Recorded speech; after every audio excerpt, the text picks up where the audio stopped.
नमो नमः। अहम अस्मि लोकेश कुमार शर्मा। राजस्थान सरकार वेदांतयो CSR इनिशिएटिव ई कक्षायां भवतां शमेषां हार्दं स्वागतम् अभिनन्दनं च। अस्याः ई कक्षायाः तकनीकी सहयोगी अस्ति मिशन ज्ञान। आगच्छन्तु अस्माकं पाठं गीतामृत पाठं चतुर्थ पाठं पठामः। अस्य वयं चर्चां कुर्मः।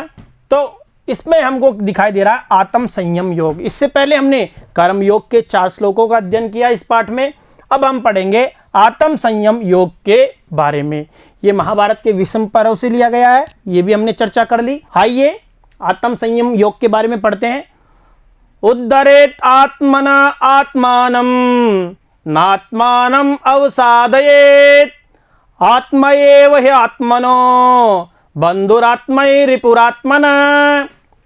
तो मेरे साथ में एक बार फिर से उच्चारण करेंगे बच्चों। उद्धरेत आत्मना आत्मानं नात्मानं अवसादयेत आत्मैव हि आत्मनो बंधुरात्मैव रिपुरात्मना। देखो, उद्धरेत आत्मना आत्मानं, 3 शब्द हैं यहाँ। न आत्मानं अवसादयेत, न आत्मानं अवसादयेत आत्मएव हि आत्मनो बंधुरात्मैव रिपुरात्मनः। तो बच्चों ये क्या कहता है? देखो, आत्माना जो ये है उद्धरेत, उद्धरेत का अर्थ है उद्धार करना चाहिए, रक्षा करनी चाहिए। किसकी रक्षा करनी चाहिए? आत्मना आत्मानम, यानी आत्मा को ही आत्मा की, स्वयं से स्वयं को, स्वयं से स्वयं को। न आत्मानम अवसादयेत, यानी न अवसादयेत यानी पीड़ित नहीं करना चाहिए, स्वयं से स्वयं को पीड़ित नहीं करना चाहिए। आत्माएव ही आत्मनो, आत्मा ही आत्मा की बंधु, बंधु है, भाई है। और आत्मा एव आत्मा की क्या है? रिपु है, यानी शत्रु है। इसका अन्वय देखते हैं। आत्मना आत्मानं उद्धरेत आत्मानं न अवसादयेत ही आत्मा एव आत्मनः बंधु आत्मा एव आत्मनः रिपु। देखो, आत्मना यानी आत्मा के द्वारा, आत्मानं उद्धरेत यानी आत्मा के द्वारा आत्मा का उद्धार करना चाहिए, यानी स्वयं से स्वयं का उद्धार करना चाहिए। स्वयं आत्मा, आत्मानम यानी स्वयं का, स्वयं से स्वयं का उद्धार करना चाहिए। ही आत्मा एव आत्मना बंधु, जो आत्मा है वही क्या आत्मा की बंधु है। आत्मा एव आत्मनः रिपु, आत्मा ही आत्मा की क्या है? शत्रु है। इसको नीचे देख सकते हैं। मनुष्य को स्वयं से स्वयं का उद्धार करना चाहिए, स्वयं को अधोगति में नहीं पहुंचाना चाहिए, क्योंकि मनुष्य स्वयं ही स्वयं का मित्र है। हम कोई गलत काम कर रहे हैं तो हमको उसकी सज़ा मिलेगी, तो अपने आप आत्मा आपसे कह देगी। और कोई अच्छा कर रहे हैं तो आपकी आत्मा आपसे ज़रूर कहेगी आप अच्छा कर रहे हैं। तो आप शत्रु और मित्र स्वयं ही है। तो मनुष्य स्वयं ही स्वयं का मित्र है और स्वयं ही स्वयं का क्या है? शत्रु है। अर्थात और कोई दूसरा शत्रु या मित्र नहीं है, यानी आत्मा ही आत्मा का क्या है? मित्र है, और आत्मा ही आत्मा का शत्रु है। इसलिए आत्मा को कभी भी क्या नहीं करना चाहिए? पीड़ित नहीं करना चाहिए, अधोगति में नहीं पहुंचाना चाहिए, अच्छे काम करते रहना चाहिए। आइए 6ठा श्लोक देखते हैं। युक्त आहार विहारस्य युक्त चेष्टस्य कर्मसु निस्परः सर्व कामेभ्यो युक्त इति उच्यते तदा। देखो बच्चों क्या कहता है? युक्त आहार विहारस्य, युक्त जो आहार विहार है, यथा योग्य आहार और विहार है करने वाला, युक्त चेष्टस्य कर्मसु, और जो युक्त चेष्टा कर्मों में युक्त चेष्टा करने वाला है, निस्पृह सर्व कामेभ्यो, निस्पृह का अर्थ यहाँ दिया है। देखो, स्पृहा यानी कामना से जो रहित है। युक्त इति उच्यते तदा, वो क्या है? युक्त है। इसका अन्वय देखते हैं। देखो, युक्त आहार विहारस्य कर्मसु युक्त चेष्टस्य सर्व कामेभ्यो निष्परः तदा युक्त इति उच्यते। देखो युक्त आहार, जो युक्त आहार करने वाला है, यथा योग्य आहार करने वाला है और विहार करने वाला है, वो क्या है? और कर्मशु युक्त चेष्टस्य, और कर्मों में यथा योग्य चेष्टा करने वाला है। कर्म में यथा योग्य क्या करने वाला? चेष्टा करने वाला। सर्व कामेभ्य निष्परः, सभी कामनाओं से क्या है? रहित है। सभी कामनाओं से जो रहित है, तदा युक्तः इति उच्यते, वही क्या है? वह पुरुष क्या है? योग युक्त, ऐसा कहा जाता है। चार बातें हैं जिसमें देखो कि जिसका आहार सही है, विहार सही है, यथा योग्य चेष्टा भी रखता है, सभी कामनाओं से निष्प्रह है, कामनाओं से जो रहित है, उसका ही क्या सिद्ध होता है? योग सिद्ध होता है। निष्प्रह कामी, अर्थात वह पुरुष योग युक्त, ऐसा कहा जाता है। आइए अगले श्लोक के बारे में चर्चा करते हैं। यो मां पश्यति सर्वत्र सर्वं च मयि पश्यति तस्यहं न प्रणश्यामि स च मे न प्रणश्यति। देखो बच्चों क्या कहता है? यो मां पश्यति, यो मां पश्यति, भगवान कह रहे हैं, श्री कृष्ण अर्जुन से क्या कह रहे हैं कि यो मां पश्यति, जो माम यानी मुझको, पश्यति यानी देखता है, सर्वत्र सर्वम च, और सभी जगह, सर्वम यानी सबको, च मयि पश्यति, मेरे में ही देखता है। तस्य हम न प्रणश्यामि, उसका मैं क्या नहीं करता हूं? नष्ट, उसके लिए मैं नष्ट नहीं होता हूं, उसके लिए मैं अदृश्य नहीं होता हूं, उसके सामने ही मैं खड़ा होता हूं। स च मे न प्रणश्यति, और वो मेरे लिए अदृश्य नहीं होता है। इसका अन्वय देखते हैं। ये माम सर्वत्र पश्यति सर्वं च मयि पश्यति तस्य अहम न प्रणश्यामि स च मे न प्रणश्यति।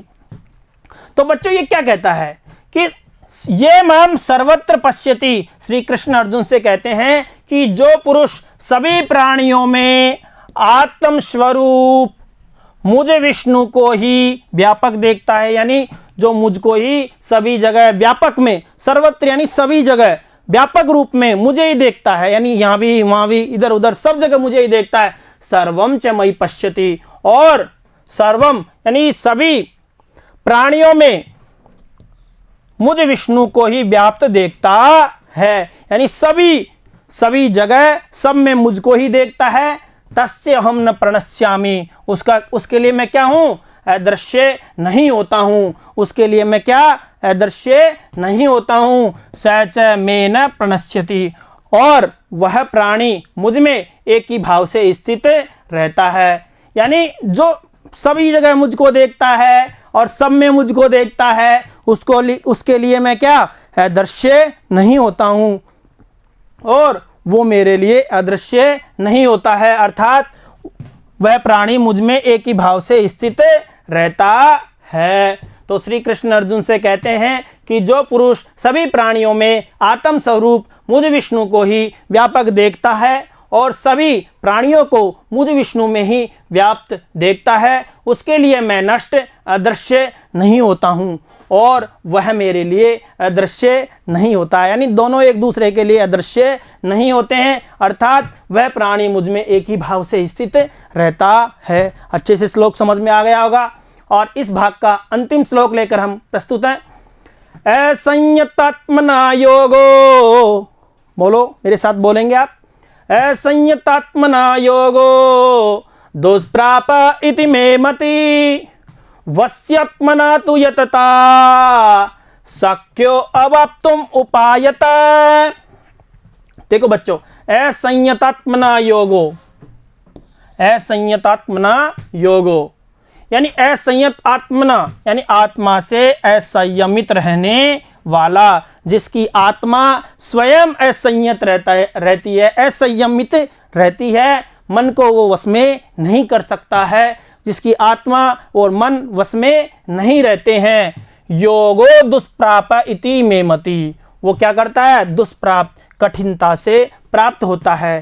क्या? इति मे मति, उसको योग कठिनता से प्राप्त होता है। इति में मति, ये मेरी मति है, मेरी बुद्धि ये कहती है। वश्यात्मना तु यतता, और वश्यात्मना ये क्या कहता है कि स्वाधीन मन वाला, मन को वश में रखने वाला, यानी जो व्यक्ति मन को वश में रखता है, आत्मा को वश में रखता है, जिसका मन और आत्मा संयमित है, तू यतता यानी प्रयत्नशील और शक्य यानी सहज है।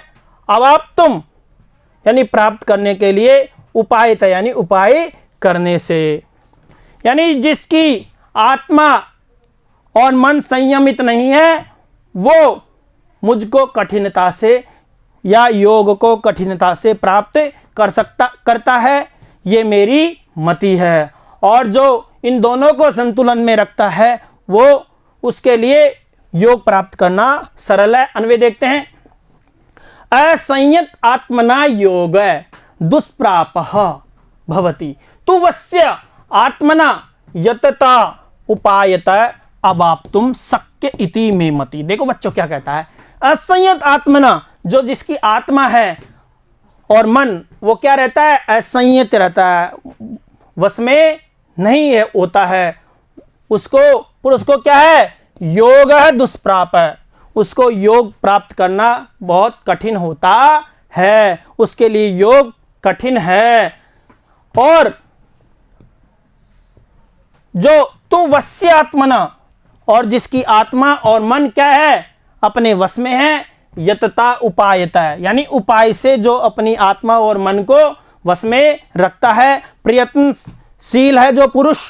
अवाप्तुम शक्य इति में मति, और अवाप्तुम शक्य यानी जो कहता है कि प्रयत्नशील पुरुष द्वारा उपाय करने से योग प्राप्त होना सहज है, ये मेरा मत है। तो बच्चों ये क्या कह रहा है कि जिसकी आत्मा और मन दोनों क्या है, बस में है, उसके लिए योग प्राप्त करना सरल है, और जिसकी आत्मा और मन असंयत है अर्थात वश में नहीं है, उसके लिए बहुत कठिन होता है योग प्राप्त करना। एक साथ देखते हैं।